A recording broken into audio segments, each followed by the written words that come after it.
திருவருகை காலம் 2ஆம் வார சனிக்கிழமை. முதல் வாசகம். எலியா மீண்டும் வருவார். சீராக்கின் ஞான நூலிலிருந்து வாசகம். இறைவாக்கினர் எலியா நெருப்பு போல் எழுந்தார். தீவட்டி போல் அவருடைய சொல் பற்றி எரிந்தது. மக்கள் மீது பஞ்சம் வர செய்தார். தம் பற்றார்வத்தால் அவர்களை எண்ணிக்கையில் சிலராக்கினார். அவருடைய சொல்லால் வானம் பொழிவதை நிறுத்தினார். மும்முறை நெருப்பு விழ செய்தார். எலியாவே, உம்முடைய வியத்தகு செயல்களில் நீர் எத்துணை மாற்றுக்குரியவர். உமக்கு இணையாய் யார் பெருமை பாராட்டக்கூடும்? தீச்சூறாவெளியில் நெருப்பு குதிரைகள் பூட்டிய தேரில் நீர் எடுத்து கொள்ளப்பட்டீர். ஆண்டவருடைய சினம் சீற்றமாய் மாறும் முன் அதை தணிப்பதற்கும் தந்தையின் உள்ளத்தை மகனை நோக்கி திருப்புவதற்கும் யாக்கோப்பின் குலங்களை மீண்டும் நிலைநிறுத்துவதற்கும் குறித்த காலங்களில் நீர் கடிந்து கொள்ளுவீர் என்று எழுதப்பட்டுள்ளது.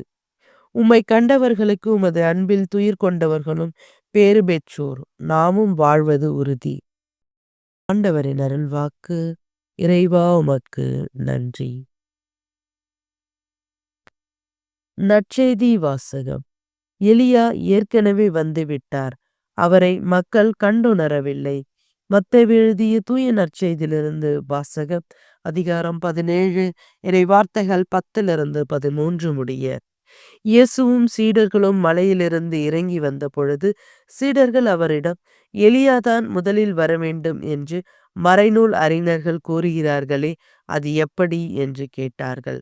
அவர் மறுமொழியாக, எலியா வந்து எல்லாவற்றையும் சீர்படுத்தப் போகிறார் என்று கூறுவது உண்மையே. ஆனால் நான் உங்களுக்கு சொல்லுகிறேன், எலியா ஏற்கனவே வந்துவிட்டார்.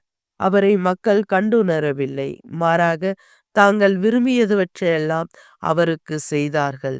அவ்வாறே மானிட மகனையும் அவர்கள் துன்புறுத்துவார்கள் என்றார். திருமுழுக்கு யோவானை பற்றியே அவர் தங்களோடு பேசினார் என்பதை அப்பொழுது சீடர்கள் புரிந்து கொண்டார்கள். ஆண்டவரின் அருள்வாக்கு. கிறிஸ்துவே உமக்கு புகழ்.